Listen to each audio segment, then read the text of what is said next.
3 bare, 3 divise, un silenzio che urla dolore. Venerdì Padova, il Veneto e l'Italia si fermeranno per rendere l'ultimo saluto ai 3 carabinieri morti nell'inferno di Casteldazzano. Sarà lutto nazionale nella Basilica di Santa Giustina. Alle 16 i funerali di Stato del brigadiere capo Valerio Dapra, il luogotenente Marco Piffari e il carabiniere scelto Davide Bernardello. Le loro salme, dopo l'autopsia disposta dalla Procura di Verona, saranno accolte nella camera ardente allestita nella sede della Legione Carabinieri del Veneto. Intanto a Verona la vita resta appesa a un filo per 3 dei 25 feriti. Tra loro, la più grave è proprio colei che ha innescato la strage con il gas, la sorella Ramponi, Maria Luisa. La donna è intubata in terapia intensiva, mentre i 2 carabinieri più gravi, tra quelli ancora ricoverati, mostrano lievi segni di miglioramento.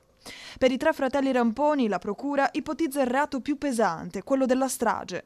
Nelle prossime ore l'interrogatorio davanti al GIP per Franco e Dino. Una follia, quella dei 3, che andava avanti da anni. Già in passato avevano minacciato di farsi saltare in aria. Problemi familiari, debiti, disagio. Il comune aveva tentato più volte di aiutarli, senza successo. Purtroppo non hanno mai voluto accogliere nessun aiuto. Purtroppo abbiamo sempre trovato una chiusura da parte di queste 3 persone. Loro sono andate avanti ferme nella loro posizione. Una persona, se apre la porta, può far entrare qualcuno, altrimenti non si può. Non si può. Loro questa porta non l'aprivano? Non l'aprivano, non hanno mai aperto, non hanno mai voluto neanche un dialogo, neanche un colloquio, nonostante gli inviti che sono stati fatti.